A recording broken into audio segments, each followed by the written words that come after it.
Hi, my name is Ilyana Najwa, and today I'm going to tell you how to prepare for interview. Number 1. Preparing for an interview is more than just memorizing answers. Candidates should take time to understand the role itself, the responsibilities, the skills required, and how their background aligns with the position. This shows the candidate's genuine interest and readiness. Number 2. Equally important is building a strong professional first impression before the interview even begins. From the way you dress, from head to toe, how you greet the interviewer, and even your punctuality. These small details set the tone. When preparation meets presents, you create confidence that speaks for you. Hi, my name is Alisa, and I will continue with the third and fourth tips for interview preparation. Third, candidates should prepare mentally for unexpected situations during the interview. Sometimes interviewers may ask difficult or unexpected questions, so candidates should stay calm and think carefully before answering. Being mentally prepared can help candidates remain confident and handle the situation professionally. Lastly, candidates should prepare thoughtful questions to ask the interviewer at the end of the session. Asking relevant questions shows interest in the role and the company. For example, candidates can ask about the working environment, job expectations, or opportunities for career growth. These can leave a positive impression on the interviewer. Assalamualaikum, I am Amira Fatini. So, today I'm going to explain about the common question when being asked in interview. The first question will be, what is your strength? Basically, when you want to answer the question, we use the STAR method, which is S stands for situation, T for task, A for action, and R for results. For example, maybe as a student, you can say that your strength is being able to explain things clearly to others. So, the STAR method will be using the S, the situation. You can say during a group project in university, you have some team members that may be confused on how to do the assignment, and team to help them to understand the task better. The assignment can be complete on time. And the action, you can say that I explained the instruction step by step and maybe divided it and shared some tips on how to understand the assignment.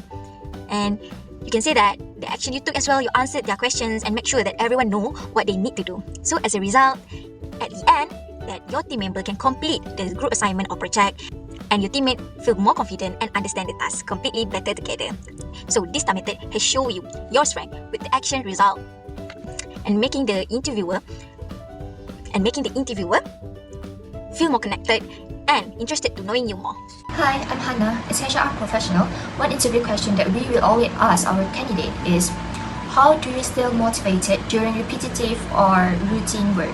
And honestly, most of the candidates will usually give some answer like, I just stay positive, I stay disciplined, or I just focus on the salary.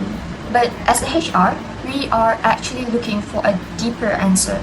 A strong candidate understand that not every task at work is going to be exciting every single day. Routine work is more about consistency, professionalism, and being reliable. So, a better answer would be like, I understand that not every task will be exciting, but I always focus on maintaining quality and efficiency. I also try to stay organized and find small ways to improve my work process over time. This kind of answer show maturity, responsibility, and a very good work attitude.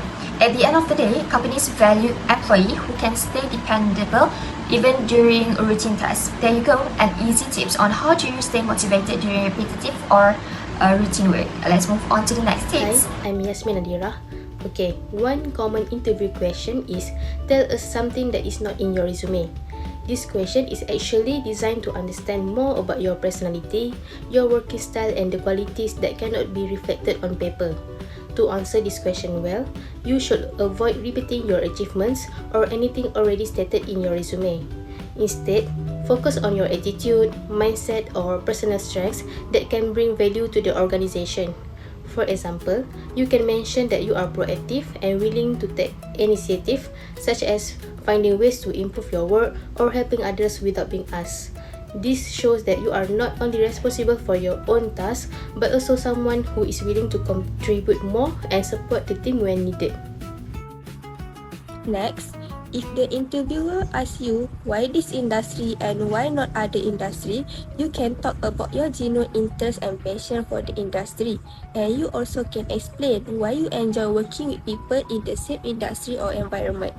If you have any personal experience, exposure, or even your internship moment that made you interested in the industry, you can share it briefly.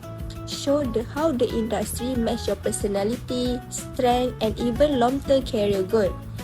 You must remember that you have to avoid answering with "I just want a job" or comparing negatively with other industry. And most importantly, keep your answer honest, confident, and relatable instead of sounding too scripted. Hi, my name is Noriana and today I'm going to share one common mistake we make during interviews.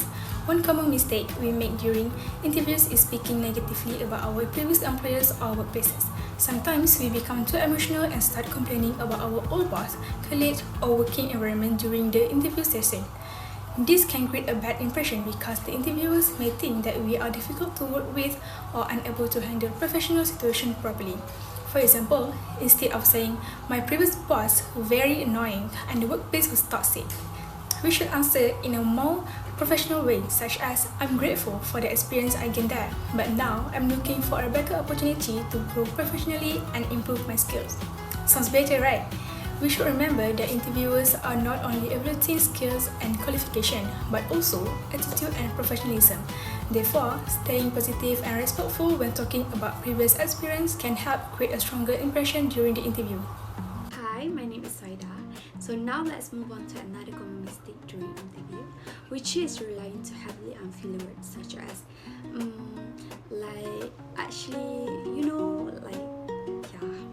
While using these words occasionally is normal, as excessive use can make answers sound unclear, unprofessional, or less confident. It may also distract the interviewer from the candidate's main message. And this often happens when candidates are nervous or unsure of their response. So instead of filling every silence with unnecessary words, you should take a brief pause to organize your thoughts before speaking.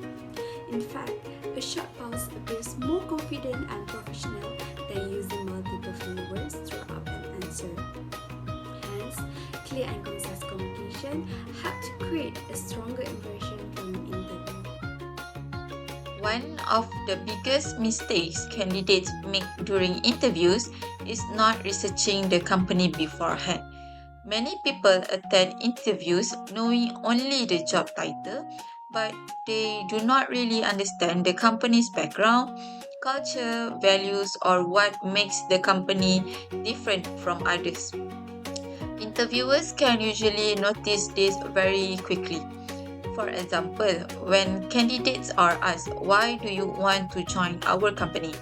Some give very general answers that could fit any organization. This can make them appear unprepared or not genuinely interested in the role. Before attending an interview, candidates should spend some time exploring the company's website, LinkedIn page, social media, and recent achievement. Even having basic knowledge about the company can help candidates answer questions more confidently and professionally. At the end of the day, companies are not only hiring based on qualification. They also want people who are genuinely interested in the organization and willing to put effort into understanding the Hi, my name is Umi, and I will explain how to wrap up an interview nicely. So, at the end of the interview, do not just say "okay, bye" and leave. We should thank the interviewer properly for their time and opportunity. We also need to show confidence, good manners, and a positive attitude until the end of the interview. For example, we can say, "Thank you for your time. I really appreciate this opportunity and hope to hear from you soon." A good ending can leave a good final impression to the interviewer. So, that's all from us. Thank you.